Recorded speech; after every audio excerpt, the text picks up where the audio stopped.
नमस्कार प्यारे बच्चों, कैसे हैं आप सभी। Welcome back to our channel Adroid competitive classes. तो प्यारे बच्चों, फटाफट से बताएं कैसे हैं आप सभी। उम्मीद है भाई काफ़ी मौज में चल रहा होगा जीवन। अपनी तैयारी भी उसी लेवल पे चल रही होगी जिस लेवल पे हमने भाई ठाना था कि हम इस बैच को अच्छे से करेंगे, तैयारी अच्छे से बेहतरीन तरीके से करेंगे। तो उस जोश में कोई कमी नहीं आई होगी। तो प्यारे बच्चों, आज हम करने वाले हैं नंबर सिस्टम में पार्ट 2। पहले भाई पार्ट में हमने डिस्कस किया था यूनिट डिजिट के बारे में। आज हम कुछ और टाइप्स के बारे में चर्चा करेंगे। तो चलिए शुरू करते हैं वन बाय वन। क्या क्वेश्चन है आज, तो चलिए देखते हैं। तो ये है भाई आज का पहला सवाल। क्या कहा गया, इन्होंने कहा 1 से 50 तक लिखने में कितने अंकों की आवश्यकता पड़ेगी। ये है भाई आज का सवाल। मैं पहले पेन सेलेक्ट कर लूं। ओके जी। अगर मैं आपसे ये कहूं कि मैथ्स में अंक कितने होते हैं तो आप कहेंगे भाई 0 से लेके 9 तक।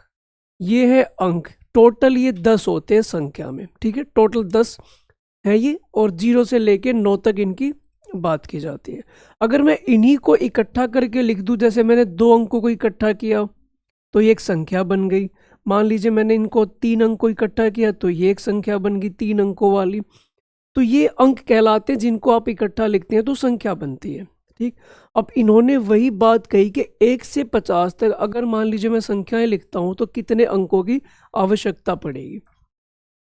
तो मैंने एक काम किया, पहले तो मैंने सिंगल डिजिट वालों को अलग किया, यानी कि 1 से लेके 9 तक। ये सभी वो हैं जो सिंगल डिजिट है। ये 9 ही डिजिट यूज हुई होंगी, कोई इसमें दिक्कत की बात नहीं है।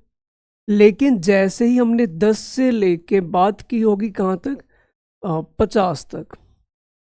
अब पहले तो आप मुझे ये बताएं कि ये संख्याएं कितनी है। अगर मैं 10 से लेके 50 तक चलता हूं तो ये संख्या कितनी है। तो आप कहेंगे 50 में से मैंने 9 तक का तो भाई ऊपर हिसाब कर दिया, ये तो बचे कितनी संख्या है। तो आप कहेंगे 41। और एक संख्या को, ये सारी की सारी संख्याएं 2 अंकों वाली हैं, इसका मतलब है मल्टीप्लाई 2।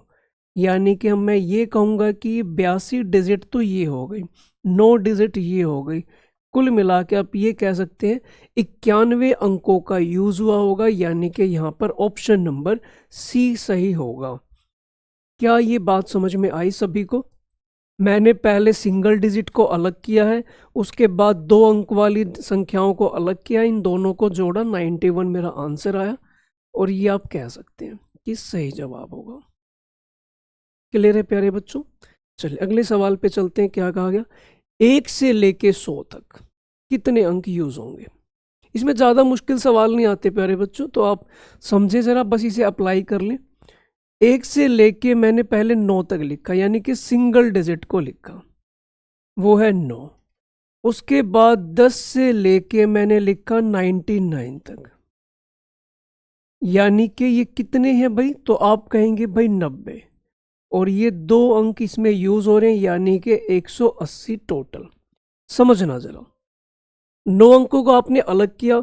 जब मैं 99 तक, यानी कि 2 अंक 99 तक जाके खत्म हो जाएंगे। कितनी संख्याएं हैं, तो 99 में से मैं 9 तो ऊपर लिख चुका हूं, तो बचे कितने, 90। तो मैंने 90 यहां लिख दिया। मल्टीप्लाई 2 क्यों किया, क्योंकि यहाँ पर भाई 2 अंक वाली सारी संख्याएं हैं। ये टोटल डिजिट आ गई 180। एक मेरे पास अभी भी नंबर बचा हुआ है 100। इसमें कितनी डिजिट यूज हुई हैं, तो आप कहेंगे 3। और अगर मैं इनको जोड़ देता हूं तो मेरा आंसर क्या आ जाएगा, तो आप कहेंगे 192। ऑप्शन नंबर बी आपका यहां पर करेक्ट होगा। क्या ये बात समझ में आई, क्लियर है प्यारे बच्चों। चलो 1 से लेके 400 तक फटाफट से आप मुझे इसका आंसर बताएंगे क्या कुछ होना चाहिए। मैं लेने जा रहा हूं अब दूसरा पेन। सबसे पहले सिंगल डिजिट, यानी कि 1 से लेके 9 तक। 1 से लेके 9 तक कितनी हो गई, 9। 10 से लेके भाई 99 तक, 10 से लेके 99 मतलब कि ये 90 है। 90 मल्टीप्लाई 2 यानी कि 180। फिर मैंने लिखा 3 अंक वाली संख्याओं को, यानी कि 100 से लेके 400 तक। क्या आप मुझे बताएंगे 100 से लेके 400 तक कितनी संख्याएं हैं। तो आप ये कहेंगे कि 400 तक आप बात कर रहे हो, आपने 99 तक टोटली अलग कर दिया है, तो 400 में से 99 तो ऊपर रह गए, तो बचे कितने? तो आप कहेंगे 301, और एक संख्या को लिखने में 3 अंकों का यूज होता है, उससे हमने कर दी मल्टीप्लाई, तो ये आपका हो गया 903। अगर मैं इनको जोड़ता हूं तो मेरा आंसर क्या आ रहा है? 1092, यानी कि ऑप्शन नंबर बी यहां पर करेक्ट होगा। बताइए प्यारे बच्चों, कोई परेशानी नहीं है? तो इसी प्रकार के सवाल आते हैं, ऐसा नहीं है कि इस डिजिट वाले टॉपिक में कुछ और आएगा, इस प्रकार के सवाल आपको देखने को मिलेंगे। अगला क्वेश्चन देखिए, इन्होंने कहा कि अगर मैं इनको जोड़ देता हूं तो कितने शून्य आपको लास्ट में देखने को मिलेंगे। ठीक है, इनको जोड़ने पे लास्ट में कितनी जीरो आएंगे? एग्जाम्पल उससे पहले, मैं इससे पहले एग्जाम्पल करवाता हूं आपको। अगर मैं आपसे ये कहूं कि आपने 10 उसमें जोड़ दिया 100 और उसमें जोड़ा 1000, अगर मैं आपसे पूछूं कि इनको अगर मैं जोड़ता हूं तो लास्ट में कितनी जीरो आएंगी, तो आप बता सकते हैं बड़े प्यार से। इनको जोड़ने पे आएगा 1110। ठीक है, 1110 आएगा। कितनी जीरो आपको देखने को मिल रही है लास्ट में? 1, तो ये इसमें 1 जीरो देखने को मिलेगी। ठीक है, अब ये प्लस का सवाल है, तो यानी कि लास्ट में यहाँ पे 1 जीरो आ रही है। जब भी कभी जोड़ने वाली बात आएगी, आपने बस ये देखना है कि सबसे छोटा नंबर कौन सा है। सबसे छोटा नंबर है 10, इसमें कितनी जीरो है? तो 1। तो अगर मैं इन सबको ऐड करूंगा तो लास्ट में आपको एक ही जीरो दिखाई देगी। अब ये नंबर यहाँ से 10 से लेके ये 10 लाख तक लिखा हुआ है, तो मुझे जोड़ने की आवश्यकता नहीं है कि मैं इनको प्लस करके देखूंगा तो क्या आएगा। नहीं, ऐसा कुछ नहीं करना आपने, बस ये देखना है कि ये सबसे छोटा नंबर है। कितनी जीरो है? 1। तो इनको जोड़ने के बाद जो भी आंसर आएगा उसके लास्ट में आपको 1 जीरो देखने को मिलेगी, ये इसका मतलब है, सीधा सीधा। ठीक है प्यारे बच्चों, उम्मीद है समझ में आ गया होगा। अच्छा, यहाँ पे एक बात मैं आपको और बता दूं। ठीक है, क्या है वो बात? तो सुनिए जरा ध्यान से। अगर यही सवाल ऐसा होता है कि इनकी मल्टीप्लाई है, अगर ये मल्टीप्लाई होती तो आप क्या कहते? तो इसका आंसर आप क्या कहते? टोटल कितनी जीरो यहाँ पे होती? 6। तो आप इसे कह सकते हो कितना लिखा हुआ है, तो आप वैसे 10 लाख लिखा हुआ ही। ठीक है, कितनी जीरो है लास्ट में? तो आप 6, टोटल यहाँ पे 6 जीरो है। अच्छा, जब भी आप मल्टीप्लाई करते हैं तो जितनी जीरो आपको दिखाई दे रही हैं वो फाइनली उतनी ही जुड़ के लास्ट में लिख के जाएंगे। यहाँ पे 6 है टोटल, यानी कि एट द एंड आपको 6 जीरो देखने को मिलेंगे। ठीक है जी, तो इतनी सी बात है, आपने ध्यान रखनी है प्लस में और ये मल्टीप्लाई में। देखिए भाई जरा अगला। अच्छा, find the number of zero in. अच्छा, इसके आगे एक सिंबल है भाई, फैक्टोरियल। यहाँ भी एक सिंबल है फैक्टोरियल। ठीक है, इस प्रकार का एक सिंबल होता है, इसको हम फैक्टोरियल बोलते हैं। ठीक है जी। अच्छा, अब आपने पता लगाना इसमें कितने शून्य होंगे। पहले मैं आपको फैक्टोरियल का मतलब समझा दूं। जब भी कोई संख्या ऐसे लिखी जाती है तो इसमें क्या करना होता है, इसका रियल जो मतलब होता है वो होता है 3 2 1, यानी कि इसकी गुणा कर दो 6। तो आप ये कह सकते हैं 3 फैक्टोरियल का मतलब है 6। कहीं पर ये 4 फैक्टोरियल लिखा मिल जाए तो इसका मतलब है 4 3 2 1, और अगर मैं सोल्व करूं तो ये आएगा 24, इसका मतलब हो जाएगा 24। ये इनके मतलब है। तो ऐसे ही कहा जा रहा है कि अगर मैं 100 फैक्टोरियल को सोल्व अगर करता हूं तो लास्ट में कितनी जीरो आएंगे।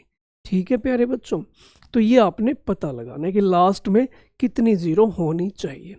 ओके जी, कैसे पता लगाए? अब क्या मैं 100 से लेके 1 तक गुणा करूंगा? ये तो भाई काफी टाइम कंज्यूमिंग है। तो तरीका समझें जरा। इसको मैंने लिखा कि ठीक है 100 हो तो आओ 5 से डिवाइड करेंगे, कितने पे जाएगा? 20 पे। ठीक है जी, अब इस 20 को अगेन 5 से डिवाइड करो, कितने पे जाएगा? तो आप कहेंगे 4 पे। क्या अब ये 4 5 से डिवाइड होगा? नहीं होगा, तो बस मैं इतने पे रुक जाऊंगा, इनको जोड़ूंगा 24। यानी कि इस को अगर मैं सोल्व करता हूँ, 100 फैक्टोरियल को अगर मैं सोल्व करता हूँ तो लास्ट में आपको 24 जीरो देखने को मिलेंगे। बताइए कोई परेशानी इसमें? बात समझ में आ गई होगी। तो इस प्रकार से आप अपनी ज़ीरोज़ वगैरह निकाल सकते हैं। ठीक है जी। तो अगेन भाई इसमें थोड़ा सा टाइपिंग एरर हो गया है।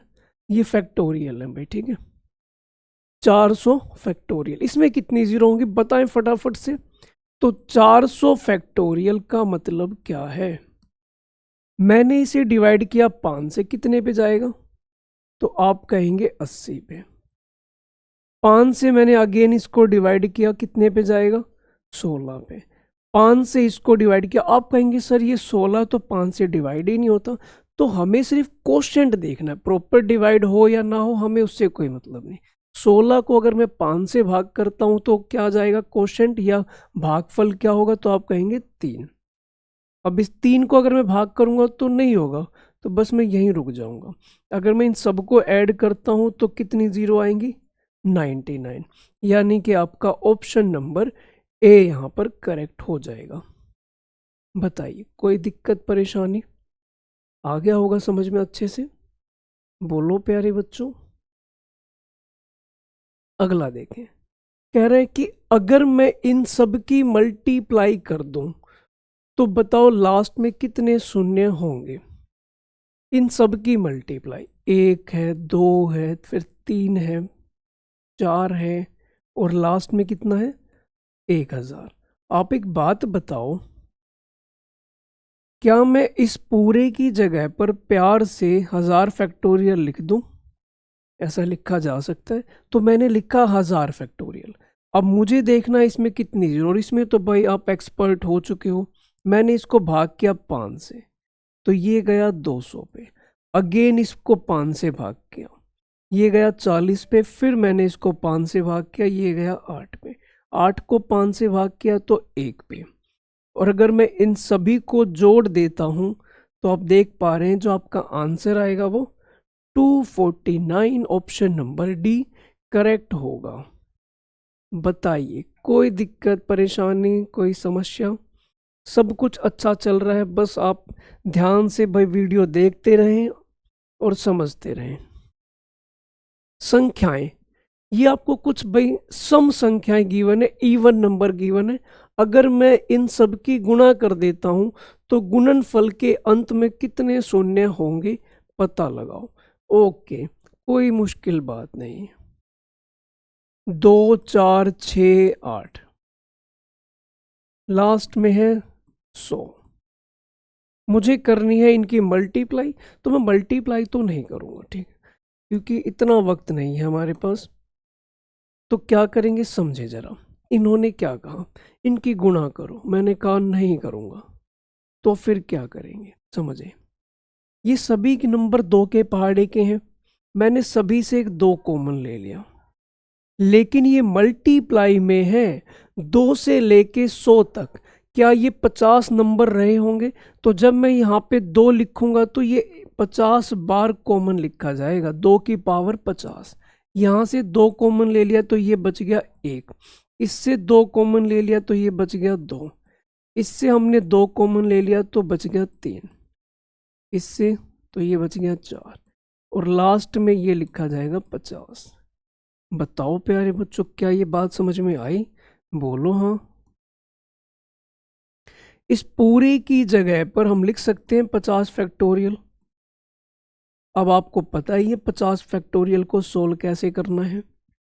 अगेन इसे मैंने 5 से भाग किया, कितना आया 10। इसको 5 से भाग करा, कितना आया 2। अब ये भाग नहीं हो सकता तो बस मैं रुक जाऊंगा, 10 और 2 12। इसका मतलब है यहाँ पे कितनी जीरो होंगी? तो हम कह सकते हैं 12 जीरो यहाँ पर आ जाएंगे। अच्छा, कईयों को लगेगा कि क्या ये सर इसका कोई काम नहीं था, क्या ये बेफिजूल है?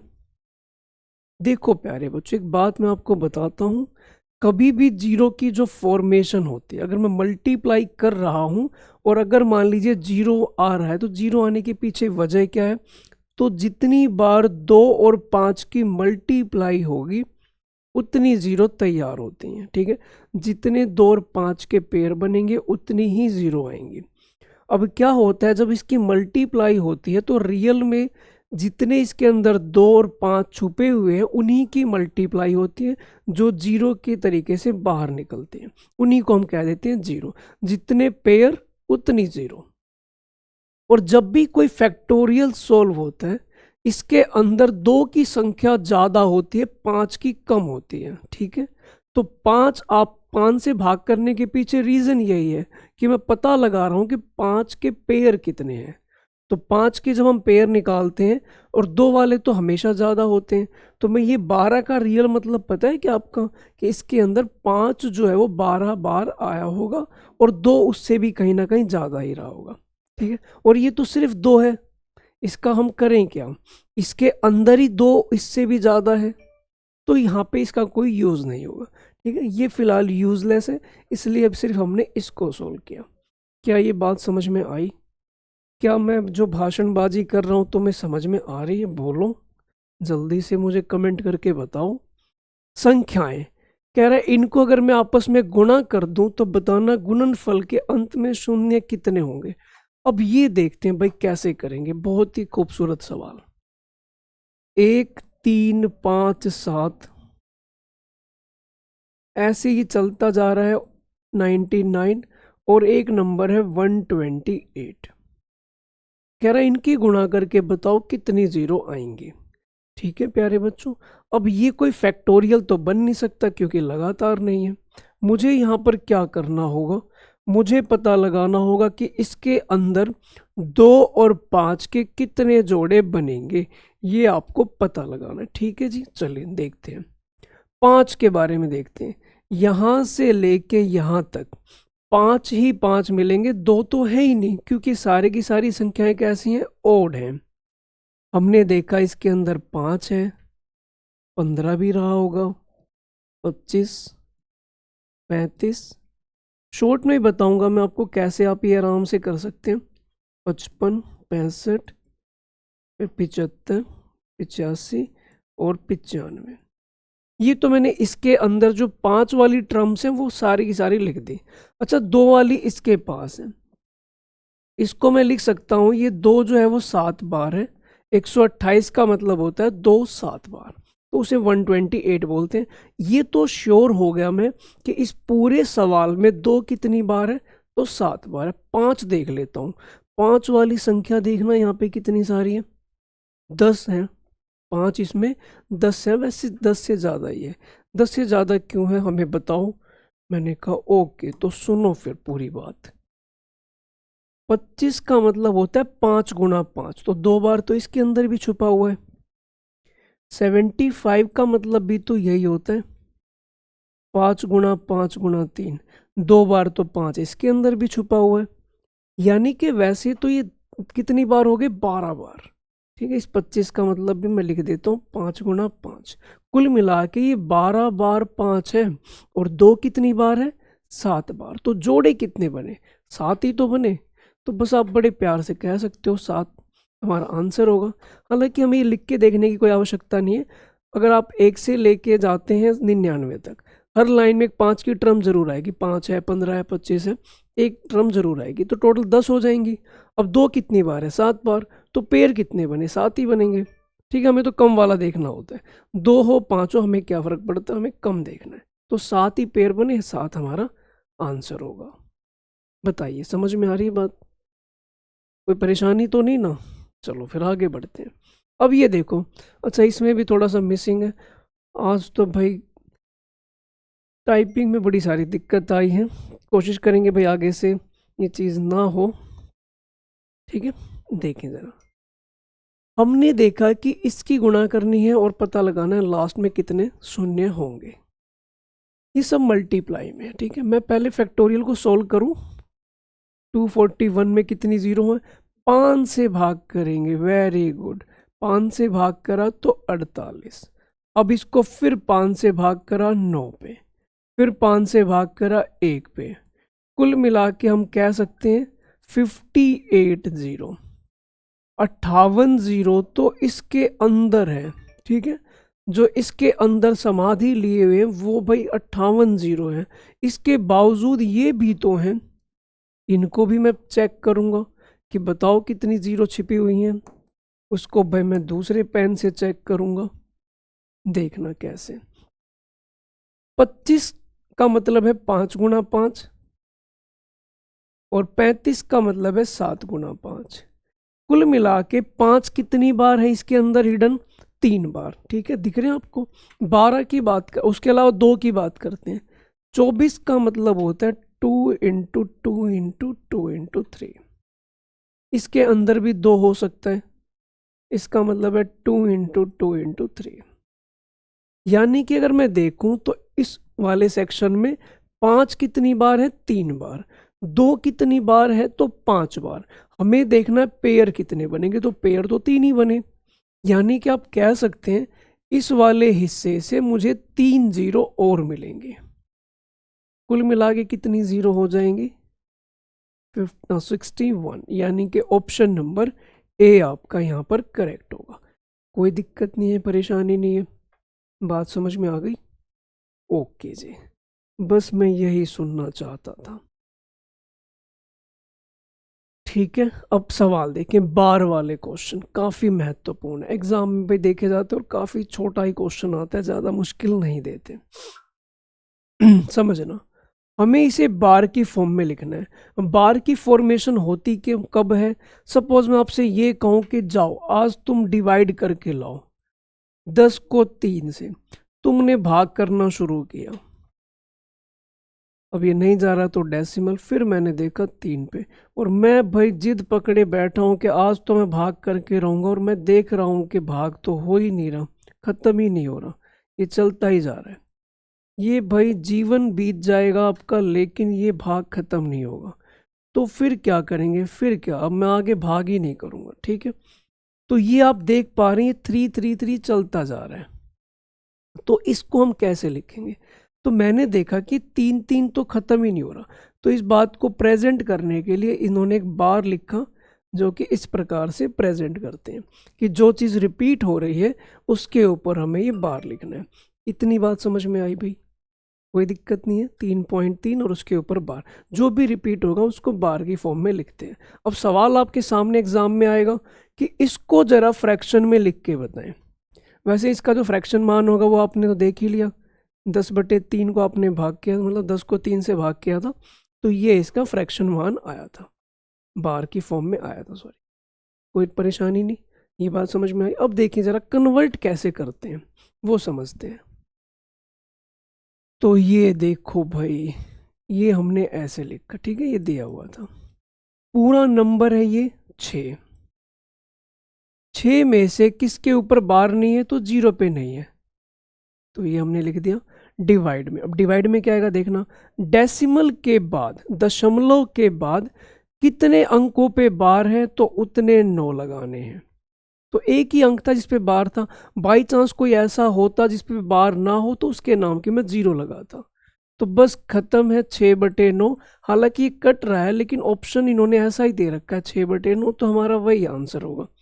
हालांकि ऑप्शन में आपको यहाँ पे 2/3 भी देखने को मिल सकता है, तो वो भी हो जाता, बट इन्होंने ऐसा नहीं किया। ठीक है, जो ऑप्शन में हम उसे ही लगाएंगे। सवाल को हमें चुनौती थोड़ी देना है, हमें तो अपना आंसर करना है, अपने नंबर गेन करने और लास्ट में अपनी जॉब लेनी है। ठीक है, इतना काम है। अगला क्वेश्चन 393939। अब ये चलता ही जा रहा है, खत्म ही नहीं हो रहा। धरती खत्म हो गई पर सवाल ये खत्म नहीं हुआ। मैंने इसे लिखा प्यार से कि रुको, इसको ऐसे लिखते हैं तमीज से, तो मैंने इसे बार की फॉर्म में लिख दिया। आओ फिर से कन्वर्ट करते हैं इसे। पूरा नंबर है ये 39। ठीक है, घटाने के लिए कुछ है नहीं, 0 है जो घटा सकता हूं, पर क्यों घटाऊं? फिर मैंने देखा कि ऊपर का काम तो हो गया, अब आ जाओ डिनोमिनेटर में। डेसिमल के बाद 2 अंकों पे बार है तो उसके नाम की 9 लगाई। अगर ये ऑप्शन में मिल गया तो ठीक है, वरना ये कट रहे हैं तो मैं इनको भाई कट भी करूंगा। 13/33, ऑप्शन नंबर बी आपका यहाँ पर करेक्ट हो जाएगा। क्या समझ में आती है इतनी बात? बोलो। अगला क्वेश्चन करते जाओ भाई फटाफट से, रुकना तुम्हारा काम नहीं है। बार की फॉर्म में पूरा नंबर है 423, उसमें बार नहीं है 4 के ऊपर, माइनस कर दिया। डिवाइड में आता हूं, डेसिमल के बाद 2 अंकों पे, मैं एक बार हाईलाइट कर दूं दूसरे पेन से, इन पे बार है तो इनके नाम का 9, डबल 9, और इस पे नहीं है तो इसके नाम के 0। डिनोमिनेटर में बस डेसिमल के बाद का ही देखना है, ठीक है जी, ज़्यादा कुछ नहीं देखना तुम्हें। 419 बटे में 990, तो यानी कि ऑप्शन, ओहो कुछ गड़बड़ है। अच्छा, 419 बटे 990 होना चाहिए था, ये 990 कर लो, ठीक है। ऑप्शन नंबर बी आपका यहाँ पर करेक्ट होना चाहिए। ठीक है जी, बात समझ में आ गई। चलें आगे, अब बस चलते जाओ। 2349, ये ऐसा कुछ है। इन्होंने कहा भाई जरा बताओ इसका क्या होगा। मैंने कहा ये देखो, पूरा नंबर है 2349, उसमें से बार नहीं है 23 के ऊपर, हमने ये माइनस कर दिया, डिवाइड बाय डेसिमल के बाद 2 अंकों पे 9 है तो हमने ये लिखा, और 1 अंक पे बार नहीं है उसके नाम की 0। ध्यान रखना, मैं फिर से बताता हूँ, अगर आप नीचे वाली वैल्यू फाइंड कर रहे हैं तो सिर्फ डेसिमल के बाद वाली चीज़ ही आपने देखनी है। 2 अंकों पे बार है उसके नाम का 9, और 1 पे नहीं है उसके नाम की 0। समझ में आई ये बात, बोलो। माइनस कर दूं तो 2326 कहलाएगा, और डिवाइड में 990। क्या आपको कहीं दिखाई दे रहा है? मुझे तो दिखाई दे ही रहा है, बी ऑप्शन ये आपका सही जवाब हो जाएगा। ठीक है प्यारे बच्चों, समझ में आ रही है बात? बस चलते जाओ चलते जाओ, इन्हें जोड़ कर दिखाओ। ठीक है भाई, इनको जोड़ के दिखाओ। आज मैं कंटेंट राइटर को नहीं छोड़ने वाला, बहुत सारी गलतियां की है उसने। बस एक बार क्लास खत्म होने दो, फिर मैं उससे पूछता हूँ मेरे साथ ऐसा क्यों किया। तो भाई हमने क्या करना, देखिए भाई, अगर आप इसे फ्रैक्शन फॉर्म में लिखेंगे तो भाई आपको वापस तो आंसर बार की फॉर्म में ही देना है, यानी कि आप फ्रैक्शन में आएंगे फिर आप डिवाइड करेंगे। उससे बेहतर है मैं इसको सिंपली जोड़ के दिखाता हूँ। कैसे? आपने ये देखा कि 6 7 पे बार है तो 6 7 रिपीट हो रहा होगा, मैंने ऐसे 2 3 बार लिख लिया, ठीक। वैसे ही आपने अब ये वाली टर्म लिखनी है। 13 तक तो ठीक है, फिर रिपीटिशन हो रहा था, यानी कि 33 33 और 33। अब मैं इनको जोड़ता हूँ। 7 3 10, 6 3 9 1 10, 7 3 10 1 11, ये 0, फिर ये 1, फिर ये 0, फिर ये 8, फिर 4। आप खुद से देखें कौन सी चीज़ रिपीटेशन में आ रही है। तो आप देख पा रहे हैं भाई 0 1 0 1 रिपीट हो रहा है। अच्छा, यहाँ पे डबल 0 इसलिए क्योंकि मैं इसको और आगे बढ़ाऊंगा तो ये अभी अगेन 0 1 0 1 आता जाएगा। यानी कि आप यहाँ से बड़े प्यार से कह सकते हैं 4 8 तक तो ठीक है, 0 1 की रिपीटेशन हो रही है। तो 4 8 0 1, यानी कि ऑप्शन नंबर बी आपका यहाँ पर करेक्ट हो जाएगा। बताइए समझ में आ रही है बात? बिल्कुल दिल खोल के बताएं, समझ में आ रहा है या नहीं आ रहा। और अच्छी लग रही है वीडियो तो भाई शेयरिंग नहीं रुकनी चाहिए, शेयर करते रहना। आज अगले सवाल पे आते हैं।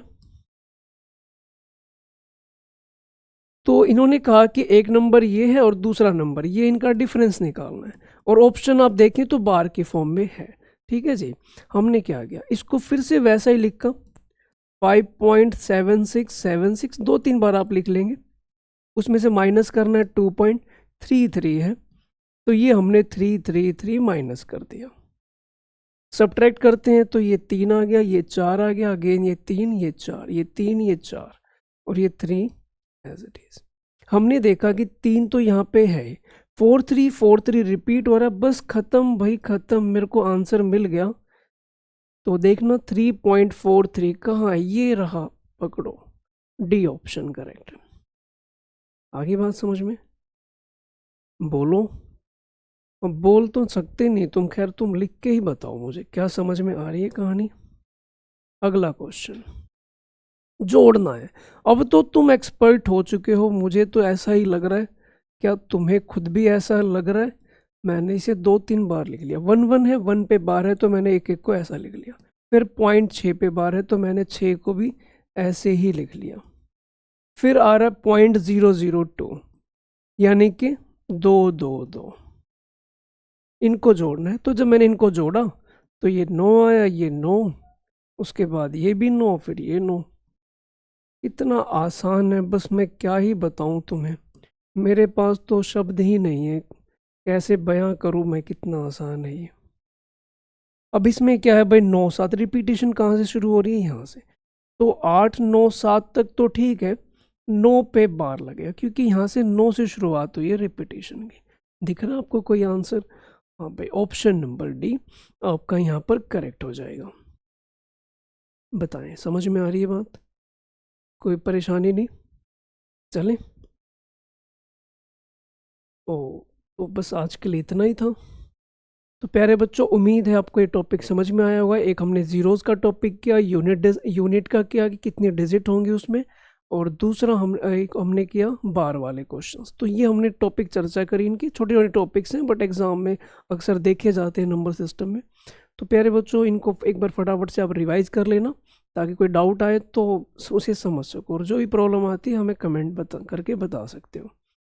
तो हम जल्दी मिलते हैं नेक्स्ट वीडियो में कुछ और सवालों के साथ, ताकि आपको और भी चैप्टर बेहतरीन तरीके से समझ में आ सके। और बाकी आपके मन में जो भी विचार हैं, कुछ आपको समझना है, कुछ आपको लगता है कुछ और भी चीज़ें ऐड ऑन करनी चाहिए, तो हमें कमेंट के माध्यम से ज़रूर बताएं। और वीडियो अच्छी लगी तो भाई ज़रूर इसे लाइक और शेयर ज़रूर किया करें, ठीक है। और जो बच्चा नया है चैनल पे, सब्सक्राइब करके ज़रूर जाएं, ठीक है। आपको हर ज़रूरी चीज़, आवश्यक चीज़ें ही मिलेंगी यहाँ पर। जो भी अपडेट आएगा, नोटिफिकेशन आएगा, सारी चीज़ों की अपडेट आपको मिलती रहेगी प्यारे बच्चों। ठीक है, मिलते हैं जल्दी नेक्स्ट वीडियो में। Thank you very much.